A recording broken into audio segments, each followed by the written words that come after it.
Ladies and gentlemen, welcome. My name's Steve, and I'm very good at World of Tanks, so I'm going to put together a video here where I take you into some games along with my Twitch chat here, keeping us company, and I'm going to explain to you my thought process, how I deconstruct games, and how I end up with a...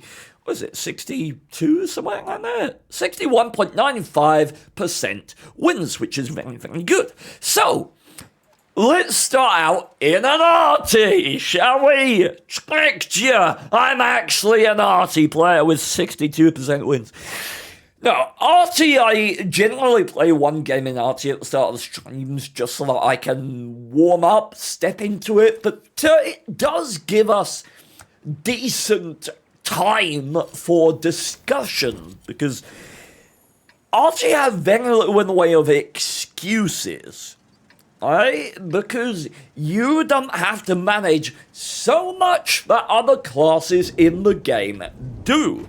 So you have no excuse for lapses in awareness, lapses in target prioritization, lapses in positioning. So we're going to see what we can do.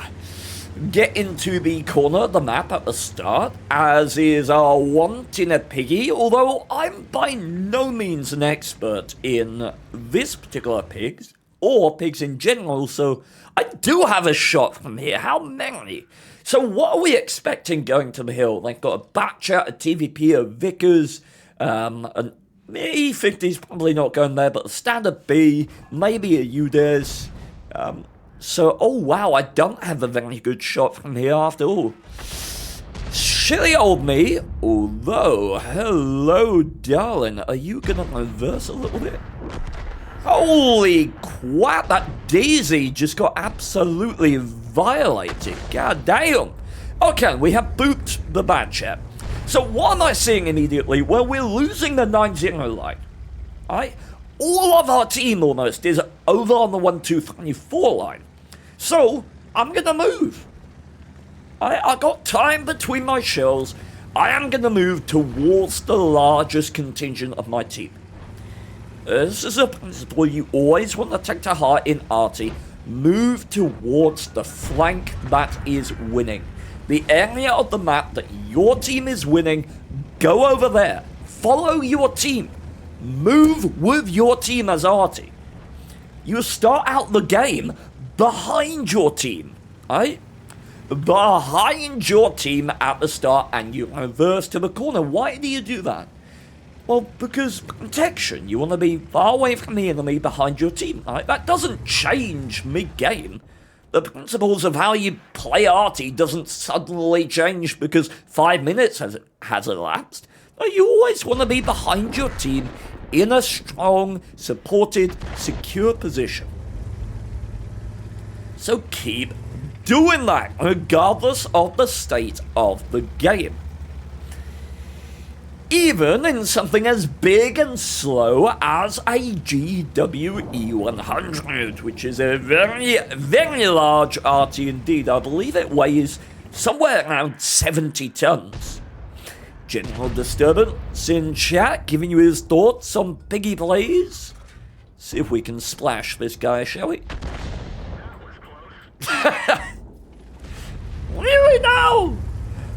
Really? I would like some better results, if you please. This is a 210mm gun, by the way. 210mm. Now, I'm gonna chase up this TBV kill, just because it's a very defensive tank. If that gets out of this location, it could be very troublesome for our team later, right? No luck. What's that, 800 damage on the DBV? RT is very useful for kill securing tanks of that ilk, making sure they don't get away and hassle your team later. But let's see what we can do with this position. Perhaps disrupt the 705A a little. And the DBV has killed the TVP. Snuck all the way around the side there. Doesn't look like we're going to get him on the way out, most unfortunately. And yeah, we don't have any shots from here, it would seem. Very unfortunate indeed. Now that Leo moving up on the north line there is likely to get the kill on the DBV, I would argue, because the DBV is probably going to poke for another shot and not anticipate the Leo being there. Yep. Oh, wow! Leo died to him. That's amazing. Congratulations. Okay, standard B's an easy kill secure there, so let's see if we can locate a position for that shot. Although the DBV is going across the middle, so we'll switch to the G-Saw instead. Although this guy should die to the,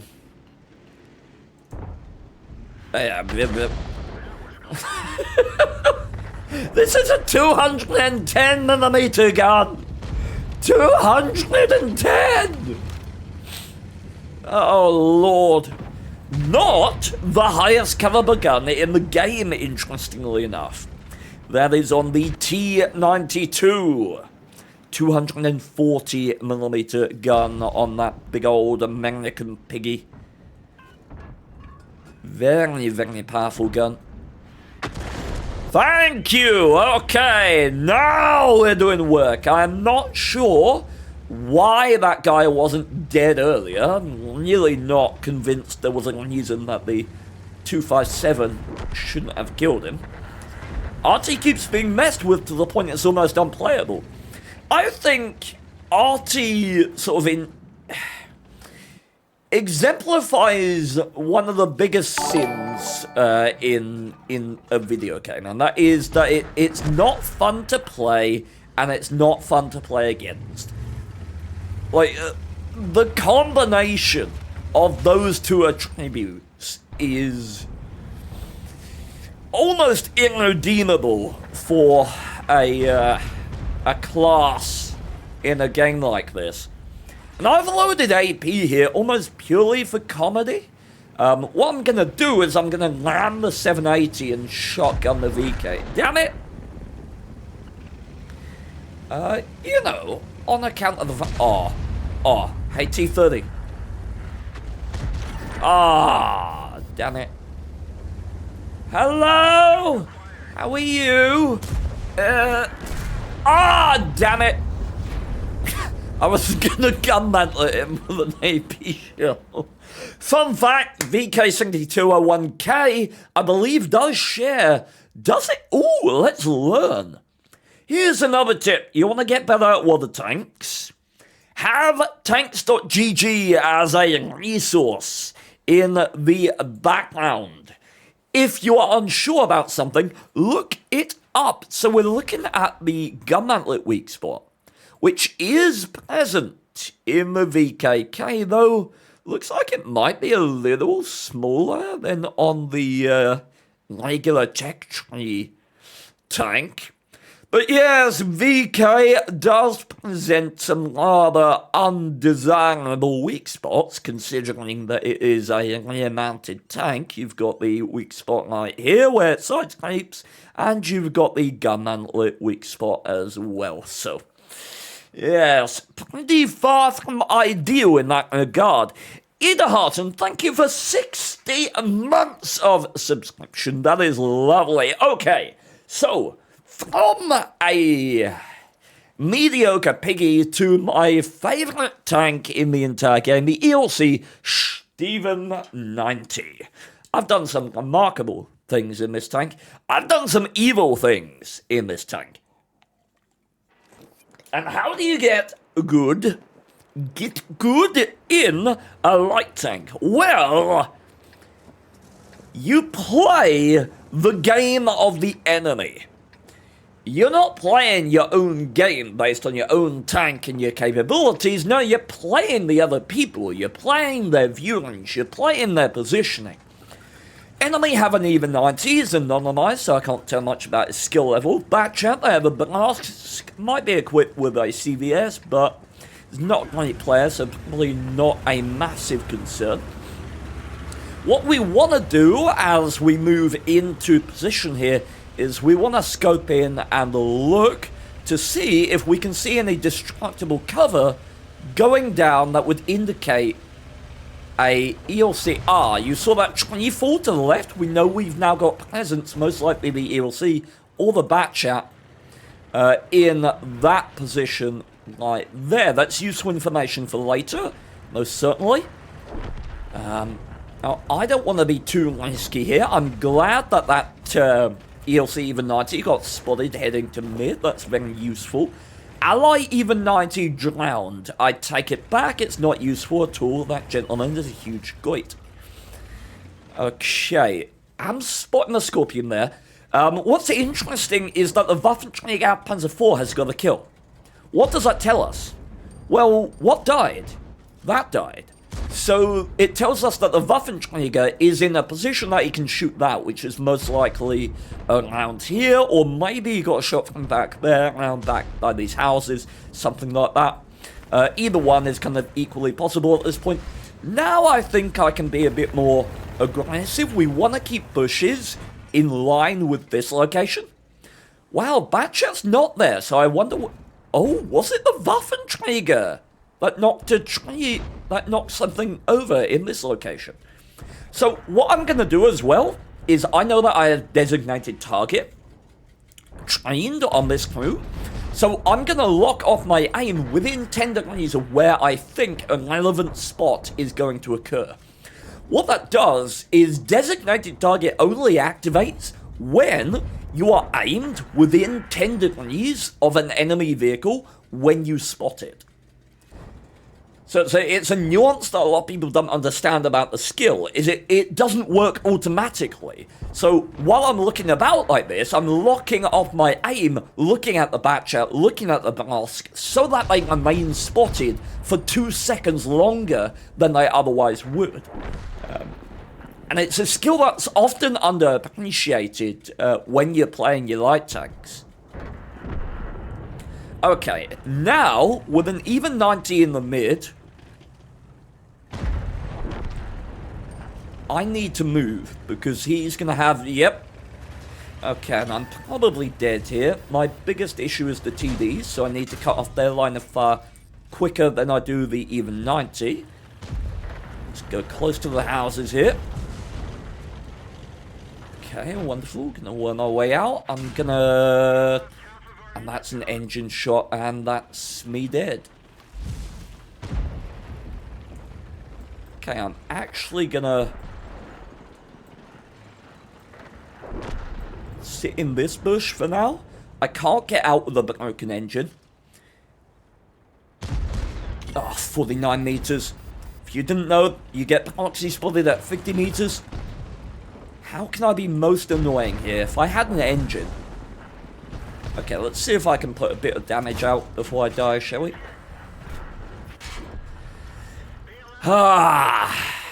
Not really much I could have done there. How could I have played better? And this is time when you finish a game, look at the game. Think what you could have done better. I'm not sure what I saw going to C5, 6. I don't think it's really relevant. I think we have to sort of conceptualize our inadequacy on a sort of tank capability basis. I mean, it's the curse of light tanks, right? You are very much at the mercy of your team to an almost greater extent than almost any other vehicle class, with the exception of perhaps artillery. Like in a medium tank, you can fight, you can work positions, you can work with more versatility than you can in the light tank. In heavies, you can fight your way out of a hole. In TDs, you can invite the enemy team in and break their aggression with defensive play.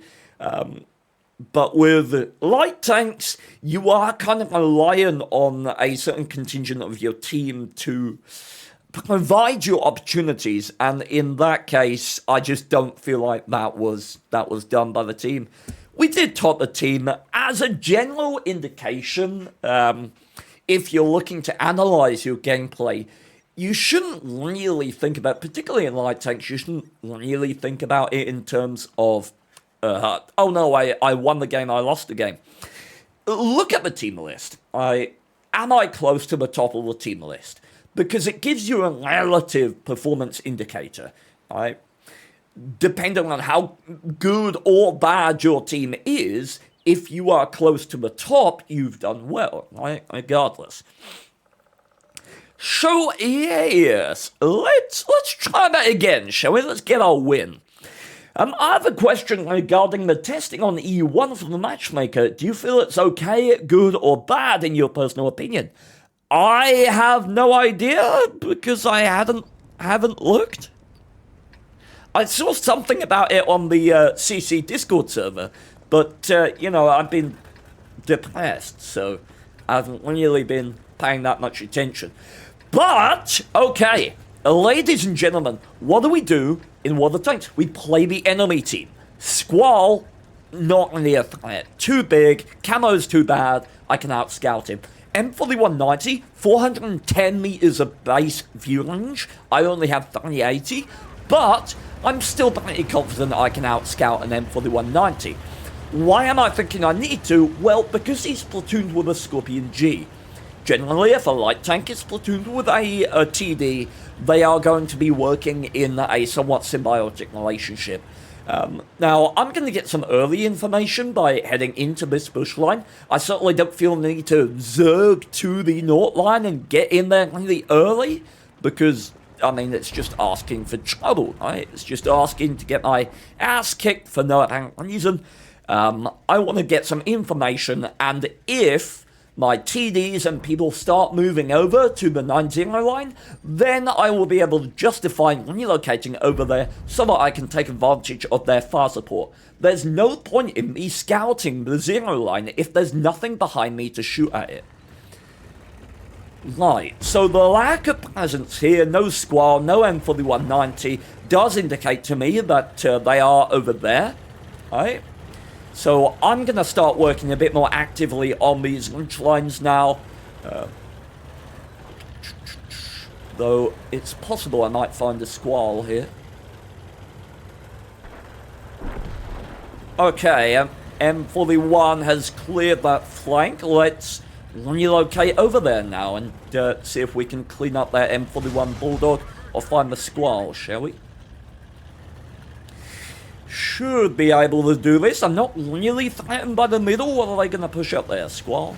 Yeah.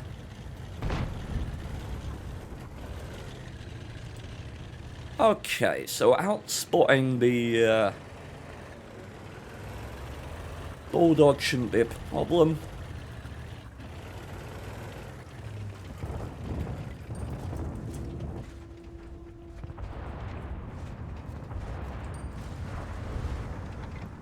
I wanted that kill secure. Okay, we do have a moderate amount of presence up here. This should be fine to hold. I am a tad worried about the Squall committing up here. How can I best position so that I can be adaptive? I was planning to hide behind there. Oh, there's no TDs behind. I need to be closer to an avenue of escape. Can't hold this if I get proxied. Okay. Let's relocate and maybe deal with the... oh, STRV's coming up. That might change matters. That's the fire of a Squall, so we know the Squall is over here. Useful information for sure. Okay, this guy's now in position. If I'm gonna commit here, I have to full commit to that line.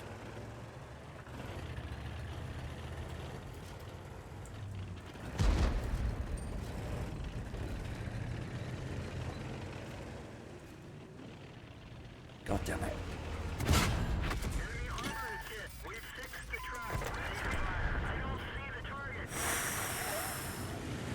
Okay, valuable. I played to turn and move when I did.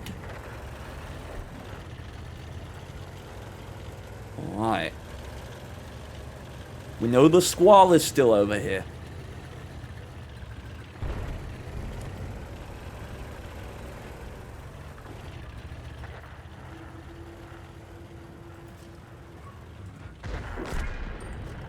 Wonderful stuff.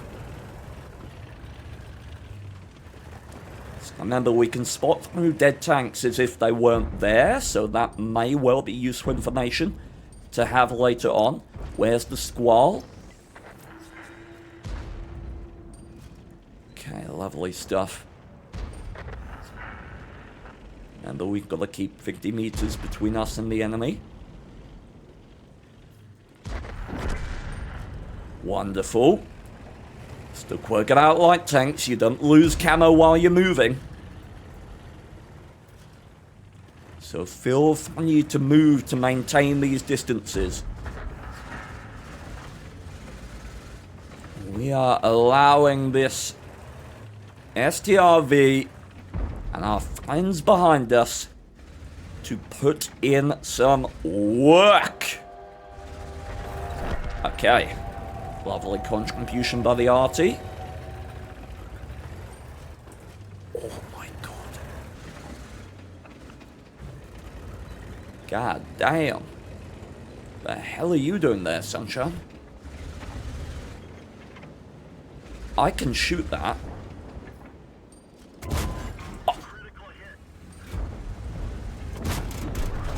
My word, he reversed at like a really inconvenient time. So I could shoot him there because his target was behind the physical obstruction. Which meant that I could fire without being lit. But then he reversed and his target came out and I was like, oh no. Right, and I think I've done a thoroughly fine scouting job on this flank. It was measured, it was proportional. It was very, very good. I don't want to do anything foolish here. Can I be cross-spotted? No. Very nice. Okay. Alright, what do we have to expect here? Let's not die inconveniently to the waffle. Okay, lovely stuff. Yeah, feel like I did a really good job here. Very happy with my sort of proportionate plays. Oh, this gentleman has been beaten up a little bit, hasn't he? That's a shame. Okay, let's open up angles. We can find the RT perhaps. Go on the inside here, I'll spot the RT if he's out in the corner. And maybe catch the Emil moving up towards the hill. There's big old piggy.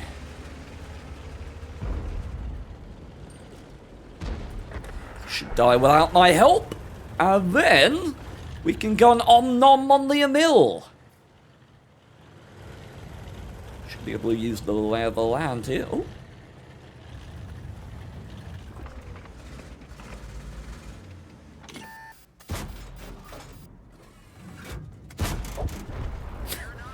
Not entirely sure where that first shot went, but yeah, very happy with that. Very nice game on a map that is occasionally a bit of a lucky dip, I feel like, with regards to, I mean, it's kind of like the magical, mystical forest of Milavanka, isn't it? Like you're just strolling along, having a merry old time, and then just something appears like 50 meters ahead of you and just utterly violates you. Well, I mean, the thing you find is not even the thing that violates you, it's everything sitting behind it. What is your personal opinion the best light tank to learn active scouting with? I mean, to be honest, the Even 90 is a very good active scout just because of its size and camo. But, I mean, wheeled light tanks, unfortunately, are the best representation of active scouting. But, I mean, the odd thing about that is that I would argue that active scouting in wheeled light tanks doesn't teach you how to active scout in regular light tanks. I mean, there may be some transferable skills, but I think they are very distinct classes. So I would say go up the Russian light tank line. You've got sort of mid-camo, but once you get to the sort of tier 9 and tier 10, they are tanks that can do active scouting work and sort of damage support roles very well. They sort of fit into that niche a lot better than like the French light tanks, which are more ambush orientated, stuff like that. So the Germans are also maybe viable, but I'd argue because they're larger, have a much larger profile, they're probably less capable in a lot of active scouting roles, despite having better gun depression. So yeah, it's I would say the Russians will get you what you're asking for.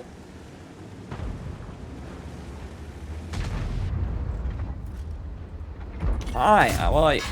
Wow, Dystonia, was that really the time to contribute there? Was it? In case anyone doesn't know, I have dystonia, which causes muscle spasms upon fine motor control, which is rather unhelpful when you wish to aim at enemy tanks. In case you didn't know. Like maybe... Ooh, Kunstpanzer killed the G-Saw. That doesn't tell us anything more than we already knew. If I were a I'm not doing anything else. That would have been funny! Okay, what are we missing? Forschgonk. That's it. Interesting. Japan's there, probably pinning down the IS-7 to a certain extent. At this point, I can just wait. What I should be doing, though, because I'm not contributing up here, I should be aiming down here. Do I think someone's going to flank? No. But I'm not doing anything else, so I might as well prepare for the eventuality that my team's not guarded for. I might as well watch this flank, or watch this corner. Because I don't currently have any opportunities to do anything else. Oh, look at that gun elevation.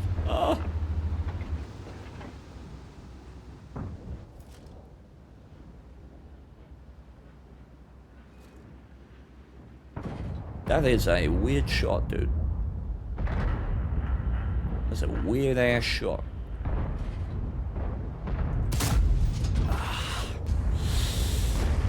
Oh well, okay, so I'm gonna stay here because anything coming around that corner won't know that I'm reloading. And we'll go, oh shit, a shit barn, and fall back. Right. There's not much I can do at this point. I just have to start trading my hit points. It's really the only resource that I have. I have 1,300 hit points. Maybe I can trade them for a kill here and sort of secure our team a bit against a bit of this aggression. I just have to start trading. It's not my ideal circumstance. I don't want to be doing this, but we're forced into it by the circumstance, so... No point having all these hit points if all my team is dead and we're against like 9 tanks. Okay, 7 and 5A. How can I do something here? Maybe I can go low? If I go low though, I'll just get ambushed.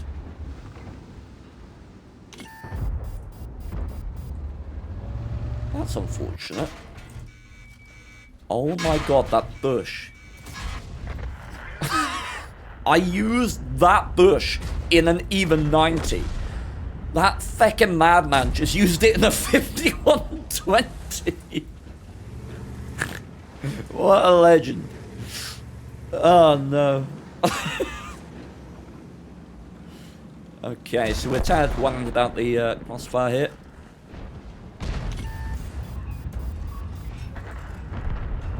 Come on, give me one. Oh, okay. We're going again, are we? Thank you, hand. Okay, well, we picked up 2 kills. Certainly, if we weren't there, we would have lost the flank a lot sooner. I think maybe if I'd hit the first shot, maybe we last even longer. But I really don't think, based on how that went, that we were gonna win. So I'm fine with my contribution there. Alright, Conceiver. This is a tank that I'm grinding, chat. I am grinding it up to the big old British heavies. I'm reliably informed that the can opener is rather overpowered. So it'd be interesting to sample that. Now, as far as I know, the Charmalat is a autoloader. It's like a 3-shot autoloader with like 2 seconds between the shells or something like that. But the enemy is very... They've got 2 RT. They don't have a lot of heavies. They've got the Nurgle and they got the Charmalat. Now, the Charmalat at the top is a mediocre player. The other one I don't know. I don't know what this medal is. But bad players tend to be bad at using autoloaders in corner fights because they trade damage at distance. And I am not going that way. So how best to do this? We've got a lot in base, right? Like, we've got a lot in base. Look at this defense. We've got 2 RT as well. So I need to find an area that I can play that networks with my team camping in base that is covered from RT.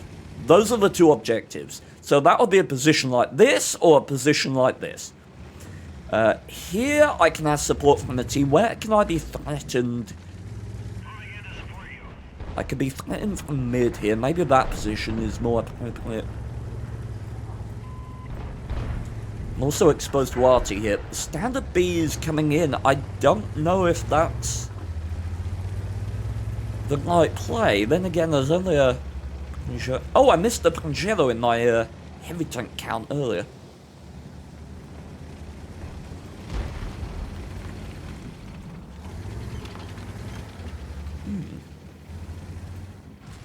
Okay, at least on this corner we're in cover from RT somewhat.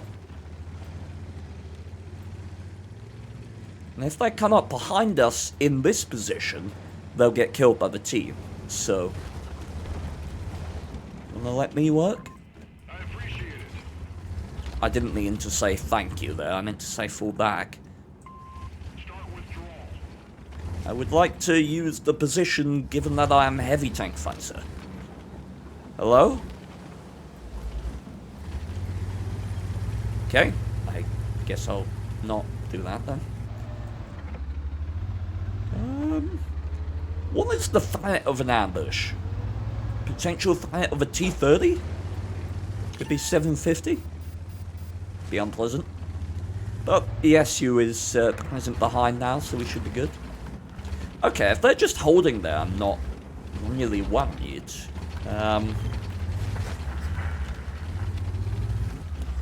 Point our guns up, block the shot at the cupola if we can. We got 2 guns, and your guns do count as external modules. That's unfortunate.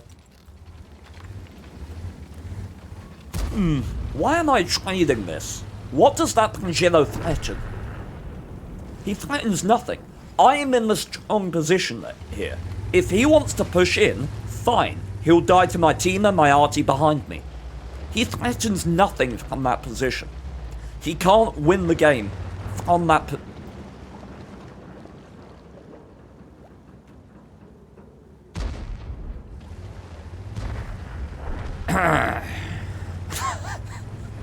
Okay.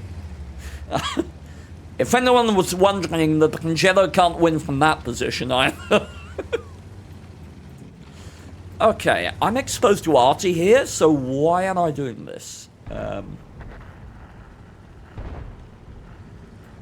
gonna instead hold this location.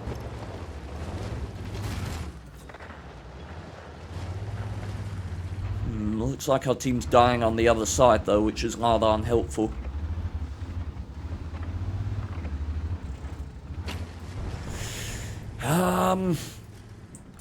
Ooh, hello.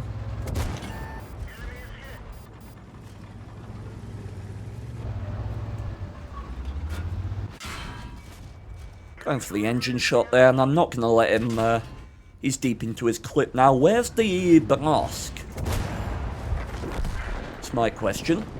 Nice, exactly what we wanted to happen happened. I'm going to turn this way to encourage the Barask to come from the same direction.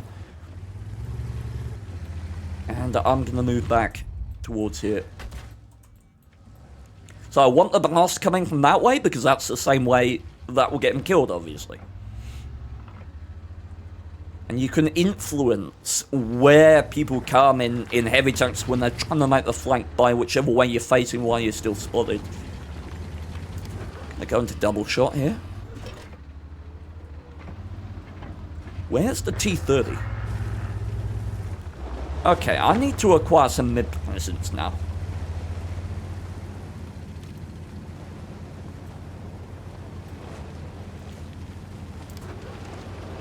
But I need to be conscientious of the fact that there are two Artie in play.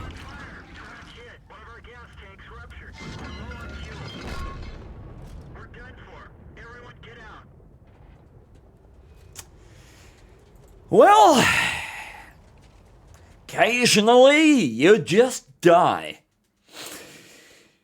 I think I could have relocated closer to the wall to avoid that potential cross spot. So probably poor relocational play on my part got me killed there.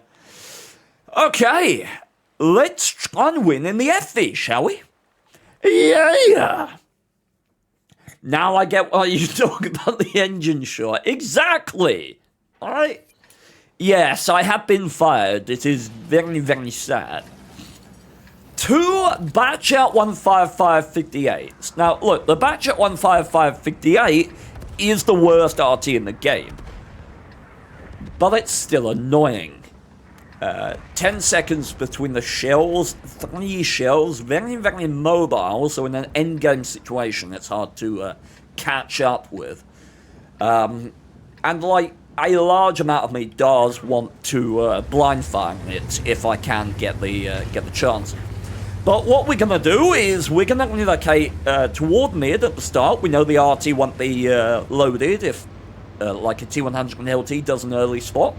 What we're going to do is we're going to try and get in render distance of a fence, which is up there. If this fence is knocked down, we know that it indicates that the T100 LT has scouted that area or has moved up to E1. It's unlikely at this point because of the location of our T100 LT, but it's still a useful indication. Well, it's very useful to get an idea of where the enemy light tank might be. So we'll look at that in just a moment. Kind of want to stay here for the ambush shot though on someone over-peaking.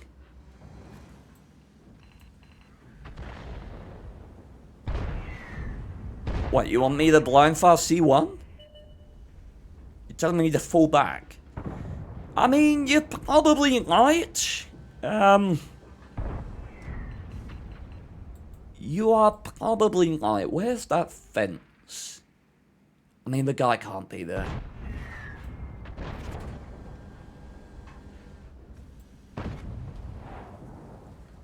think that was a blind fire at the R team that nearly connected with me there.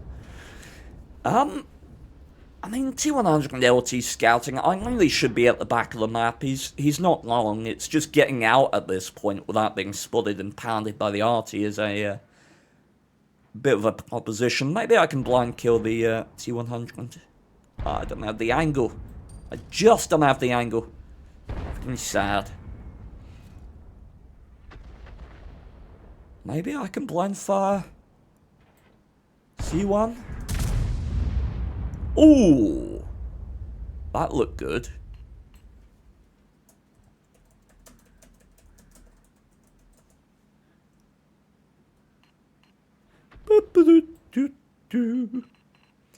Okay. DBV is pinging me relentlessly. Stop pinging me, it hurts. And RT100 has good patience so far. He hasn't done anything foolish yet.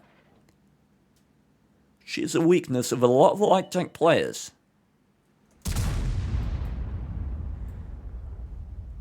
I honestly think I might be connecting some of these shells, though it's hard to tell at this sort of distance.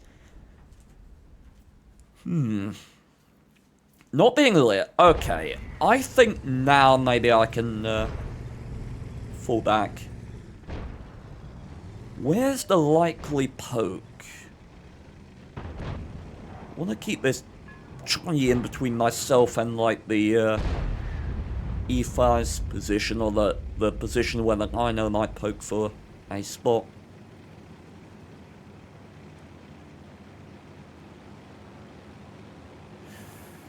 Okay, looks like we did get out safely. Cool. Cool. 277 is calling for counter battery fire. Certainly not a bad idea. So yeah, I don't think we need to check the fence at the back at this point. What we can do is maybe blind fire this. There's a possibility of presence there. Not if the shell decides to do that. I remember when we tried to make it do the longest reload. Ah, yes. If anyone is interested and you're still watching to this point, I guess you don't think I'm a complete goit. So look in the description and I will link a video there where we got the longest reload in the game. And that final number might surprise you. It was quite something. Okie dokie. So. Oh. I did not know that I was firing AP. Whoops. I should probably stop doing that. Okay, maybe. Ooh, someone else blind fired there. I'll go there then. Oh, I would like my shells to do better things. Okay, what manner of real estate do I have for blind shots here? What I want to do is I want to ping a likely location. So, like, there.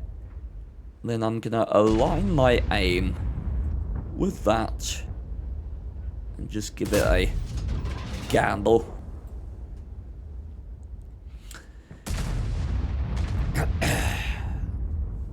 This T100 is extremely patient. Extremely patient. I don't know if I would be that patient, and I'm a Steven 90 connoisseur.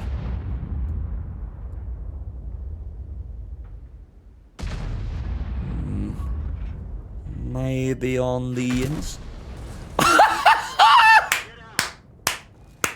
Oh wow!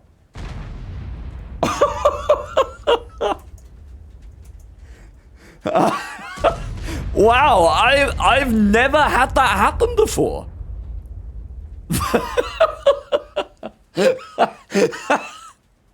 Oh wow, GG. Wombathy. Just absolutely wombatted me with a blind shot. I really hope that that wasn't a turn shot. Like, I hit him, and then he just absolutely shat on me. Barn on barn violence, dude. Unreal. Well, don't think we're gonna win that game. Oh, no. Okay. Hopefully I hit him, at least. That'll be the only comfort, right? What lesson can we take from that? Well, in that situation, I should have been sitting on the path, because the likelihood is that that barn did exactly what I did, right? Pinged a likely location on the map, aligned, and then blind fired. So I can alleviate that by sitting in a slightly odd position.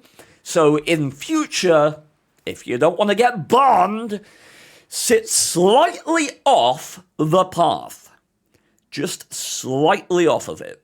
And his walk skills are legendary, brutal stuff, like he does a thing and screws it up. But the world of tanks is kindergarten, childish software, real men play armored warfare, PvE. And his business model is actually insane, making money off of stuff but doesn't have to play a game. Also his leadership skills are dope as fuck. He says YOLO up, folks.